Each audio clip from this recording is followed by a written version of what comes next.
आज चांगला बॉल होता इकडे मात्र डॉट बॉल येतोय वर्ग.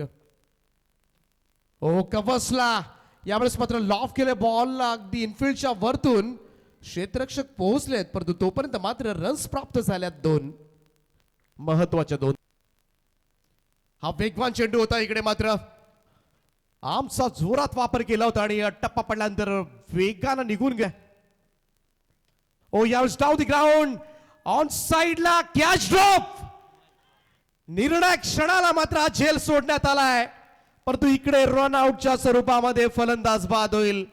एक एक रन फार महत्वाचे या मॅच मध्ये. आता मात्र सुरुवातीला भरपूर धावा दिल्या जांभिवली टीमनं परंतु अचानकपणे शेवटच्या ओव्हर मध्ये मात्र लढतोय जांभिवली संघ.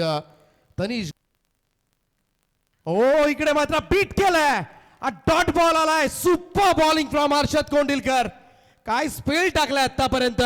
आता शेवटच्या बॉलवर थरार पाहायला मिळेल. एमजी ट्रॉफी बेंडकळ विरुद्ध जांभिवली. ओ कट केलाय बॉल आणि सामना जिंकलाय. जांभिवली संघाने 6 बॉल मध्ये 6 धावा वाचवल्यात. अनोखा पराक्रम इतिहास पाहायला मिळतो शेलकरच्या मैदानावर आणि हातात तोंडाशी आलेला घास बेंडकळचा हिरावून घेतलाय. हर्षद कोंडिलकरनं टाकलेलं हे षटक मात्र वर्षानुवर्ष लक्षात ठेवलं जाईल. 6 बॉल मध्ये 6 धावा काढू दिला नाहीयेत. कमाल बॉलिंग आणि obviously man of the match